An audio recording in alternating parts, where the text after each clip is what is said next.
Ingat, otak laki-laki tidak suka dinasehati, tidak suka ditegur depan orang lain, termasuk anaknya, walaupun anaknya masih bayi di situ. Jadi nggak boleh ada orang, Bu.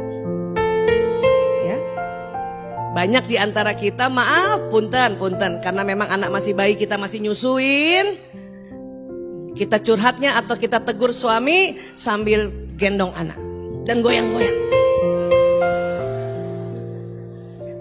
Aku kesel sama ayah. Ayah gak pernah ngerti aku. Satu, si bapak walaupun itu di depan anak yang masih bayi, gak suka otaknya, tersinggung. Dua, bayi sudah mendengar apa yang kita bicarakan dan terekam di otaknya. Dan ini juga bisa membuat memori inner child-nya, memori waktu kecilnya, ya, terekam hal-hal yang tidak mengenakan. Rasulullah SAW itu mencontohkan sewaktu ya Ibunda Sayyidah Khadijah radhiyallahu an sedang gendong Fatimah pada saat itu, Rasulullah datang. Rupanya Rasulullah mau ngobrol sama ya Siti Khadijah, Bunda Khadijah. Maka Fatimah diangkat dulu, ditaruh dulu di kamar, ditaruh dulu di kasur.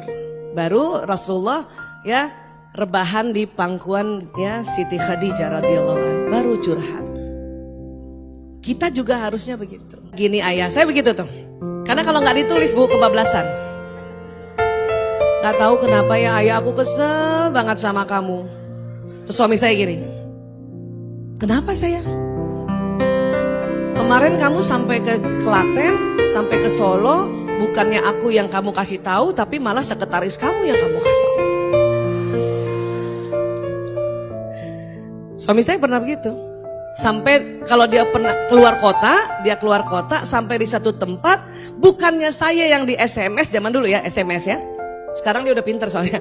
SMS, malah sekretarisnya yang di kantor. Walaupun ibu-ibu udah tua juga, lebih tua dari saya sekretarisnya. Itu ibu mertua saya tuh sangat bijaksana, mencarikan sekretaris untuk suami saya yang usianya 10 tahun di atas saya. Jadi sebetulnya ibu itu, sekretaris itu udah pensiun, cuma di hire ya. Itu begitu.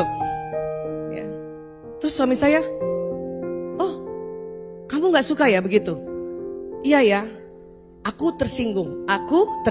Ingat, yang disampaikan adalah pesan saya, aku tersinggung.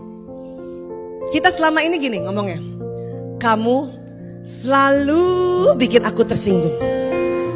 Nah itu juga keliru itu cara gitu. Tersinggungnya gantian dia yang tersinggung. Aku tersinggung, aku kesel ayah, aku marah ayah. Jadi aku yang marah siapa kan? Ibu. Suami marah nggak? Enggak, orang dia pikir biasa aja. Maksud dia kalau sekretarisnya ngasih tahu, dia kasih tahu lah banyak orang sekalian. Karena dia harus kerja, kan gitu. Paham ya Bu? Tapi kita nggak boleh membiarkan itu kalau ibu nggak nyaman. Kalau itu bertumpuk-tumpuk bahaya ibu. Maka segera diklarifikasi, tapi dengan cara seperti itu. Ya, aku senang kalau ayah sampai di satu tempat kasih tahu aku yang kasih tahu sekretaris, atau aku yang kasih tahu saudara-saudaramu yang lain kalau kamu ditanya. Karena saya penting supaya kalau anakmu tanya, ayah di mana? Kan seringan anak-anak begitu kan? Ayah kemana Bu? Atau mungkin misalnya ipar ya telepon ya sah nih kakak ipar saya, Toto kemana? Masa saya nggak tahu? Saya bilang gitu. Itu alasan saya. Oh iya ya. Kadang laki-laki yang menjadi suami baru ngerti apa yang diinginkan istrinya dan baru mengerti apa manfaatnya itu.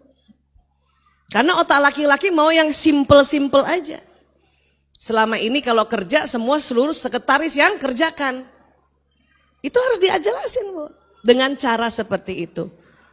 Dan biasanya ya karena kita duluan minta maaf, ayah maaf banget ya, aku mohon maaf, aku cerita ini supaya ya kita sama-sama ngerti apa maunya kita. Terus suami saya juga minta maaf.